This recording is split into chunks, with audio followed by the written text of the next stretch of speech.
Hi, Laura Whitelaw here from laurawhitelawcoaching.com, and today's video is all about how to tap. Now, the reason you want to learn about tapping, if you're not already familiar with it, is that it is a remarkably effective tool to help you overcome negative emotions, negative memories, trauma, negative beliefs, or limiting beliefs, so that you can get unstuck and move confidently towards your dreams. So the basic recipe for tapping starts at what we call the karate chop point. And basically what you want to do is start tapping on this point with 2 or 3 fingers just on the fleshy part of your palm, the karate chop point. And you want to address the problem. So let's just be generic here for a moment and say, even though I have this problem, and you repeat that 3 times while tapping the karate chop point, even though I have this problem, I deeply and completely accept myself. Even though I have this problem, I choose to accept myself anyway. Even though I have this problem, I love and honor myself anyways. Something like that. And then you can go to the various points around your face and body. And the first one that I typically use is right here at the inside of your eyebrow. So you tap right there and you repeat this problem. And then the side of the eye here, just at where the bone is beside the eye socket, just tap there and say this problem. And then the bone just underneath your eye here, repeat this problem. And then under the nose, this problem. And then just where you have this little divot here, tap right there, this problem. And then what they call the collarbone point. So it's kind of, you have this notch in your neck here. So you just want to go about 2 inches over there and just kind of tap around that area and repeat this problem. And then the last point is on the top of your head. And you just kind of tap all the way around the crown of your head and say this problem. Now, you'll find that other practitioners will use different points. It really doesn't matter. As long as you use enough of them to stimulate your meridian system, your energy system, it will still work. There's also some other tapping points around the fingers, under the arm.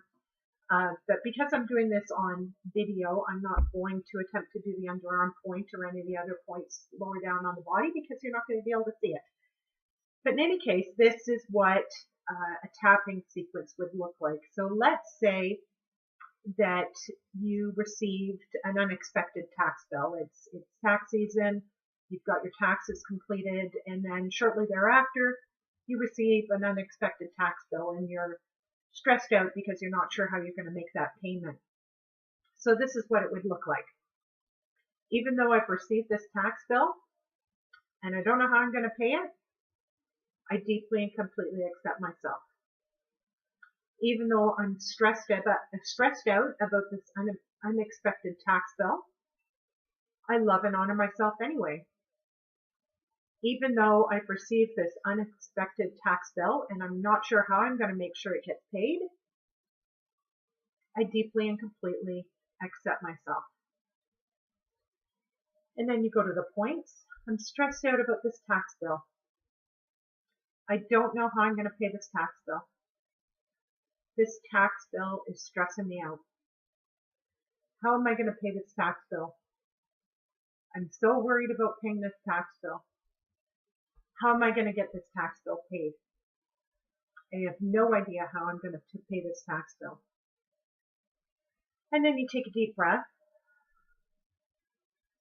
So you should feel your stress level come down a couple of points. Normally what you would do is you would rate your level of stress on a scale of 1 to 10, with 10 being the highest. So when you started that round, you might have been sitting around an 8 or a 9. What should happen after that initial round is you should it should come down a couple of points. So you'd want to stop and measure again and make sure it is coming down. And keep doing rounds like that until you get down to a 2 or less on the intensity scale. So the thing about tapping is that it helps to address that fight-flight response that you experience in stressful situations.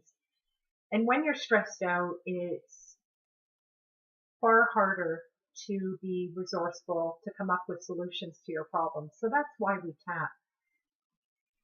Now you can use tapping for so many things. So in my work, I typically address money-related issues with my clients, but you can also use tapping for pain management, for limiting beliefs, for trauma, for negative emotions, insomnia, a whole host of things. It's the most highly effective tool I have ever come across.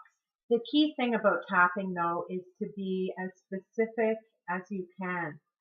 So you want to try and address the emotions as well as any physical sensations you might have, any beliefs tied to a specific issue.